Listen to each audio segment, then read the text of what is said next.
شروع اللہ کے نام سے جو سب پر مہربان ہے۔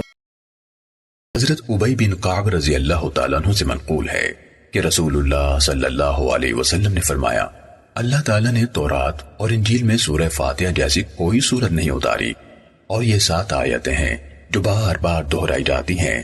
اللہ تعالیٰ نے فرمایا، یہ میرے اور بندے کے درمیان تقسیم ہے، اور میرے بندے کے لیے وہ چیز ہے جو اس نے مانگی۔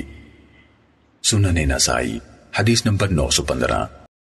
حضرت ابو ہریرہ رضی اللہ تعالیٰ عنہ سے روایت ہے کہ رسول اللہ صلی اللہ علیہ وسلم ایک نماز سے فارغ ہوئے جس میں آپ نے بلند آواز سے قرات کی تھی، تو آپ صلی اللہ علیہ وسلم نے فرمایا، کیا تم میں سے کسی نے میرے ساتھ ابھی کچھ پڑھا ہے؟ ایک آدمی نے کہا، ہاں اے اللہ کے رسول۔ آپ نے فرمایا، میں بھی کہتا تھا کیا وجہ ہے کہ مجھے قرآن مجید پڑھنے میں دقت ہو رہی ہے؟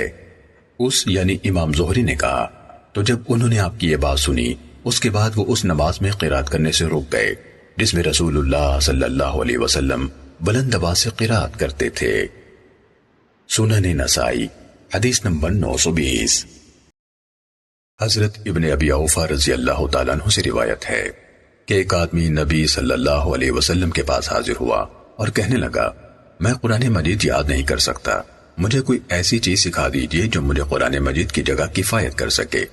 آپ نے فرمایا، تم سبحان اللہ والحمد للہ ولا الہ الا اللہ واللہ اکبر ولا حول ولا قوة الا باللہ العلی العظیم، یعنی اللہ پاک ہے، اسی کی تعریف ہے، اس کے سوا کوئی اور معبود نہیں، اللہ سب سے بڑا ہے، اور برائیوں سے بچنا اور نیکی کی توفیق ملنا اللہ کے سوا کسی سے ممکن نہیں، وہ عالی ہے، عظمت والا ہے، پڑھ لیا کرو۔